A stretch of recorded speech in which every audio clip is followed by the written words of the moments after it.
ප්‍රියන්ත කුමාර ඝාතන සිද්ධියේ ප්‍රධාන සැකකරු ඊයේ රහස් පොලිසිය විසින් අත්අඩංගුවට ගනු ලැබුවේ සැකකරු බස් රථයකින් රාවල්පිණ්ඩි නගරයට පලා යමින් සිටියදී.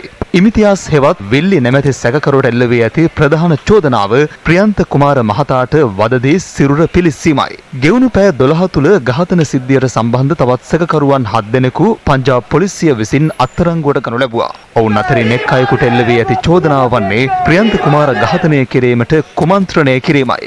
පාකිස්තානයේ ජියෝ ටීවී නාලිකාවට අනුව පංජාබ් ප්‍රාන්ත රජය ප්‍රියන්ත කුමාර ඝාතනය පිළිබඳ මූලික පරීක්ෂණ වාර්තාවක් පාකිස්තාන අග්‍රාමාත්‍ය ඉම්රාන් ඛාන් මහතා වෙත යොමු කර තිබෙනවා.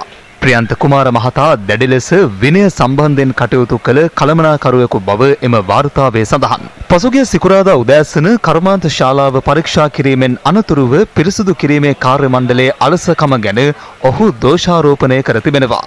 පිරිසිදු කිරීමේ ක්‍රියාවලියේ සැලසුම් සකස් කිරීමෙන් පසු බිත්තිවල අලවා තිබූ පෝස්ටර් ගැලවීමට ප්‍රියන්ත කුමාර මහතා උත්සාහ කර තිබෙනවා.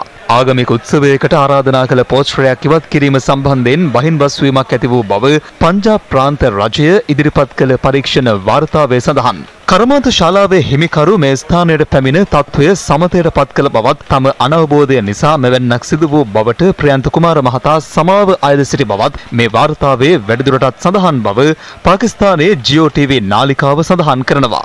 ඉන් අනතුරුව කිසියම් පිරිසක් ප්‍රියන්ත කුමාර මහතා සොයමින් ඔහුට පහර දීමට පියවර ගෙන තිබෙනවා. 800කට වැඩි පිරිසක් ඔහුට පහර දීමට පැමිණි බව වාර්තා වනවා. ප්‍රියන්ත කුමාර මහතා මියගියේ එරට වේලාවෙන් උදෑසන 11:28ට. දේහයට ගිනි තබා තිබෙන්නේ ඉන් අනතුරුවයි. මේ වන විට කර්මාන්ත ශාලාවේ ආරක්ෂක නිලධාරීන් 13 දෙනෙකු සිටියත් ඔවුන් කිසිවෙක් ප්‍රියන්ත කුමාර මහතා බේරා ගැනීමට අවම උත්සාහයක්වත් ගෙන නැහැ.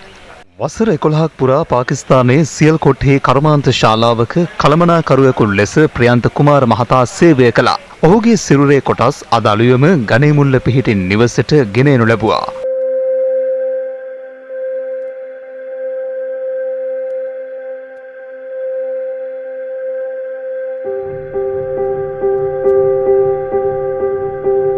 පශ්චාත් මරණ පරීක්ෂණය අවසන් වීමෙන් අනතුරුව හෙට ගණේමුල්ල පොල්හේන පොදු සුසාන භූමියේදී අභාව ප්‍රාප්ත ප්‍රියන්ත කුමාර මහතාගේ සිරුරේ කොටස් තැන්පත් කිරීමට තීරණය කෙරුණා.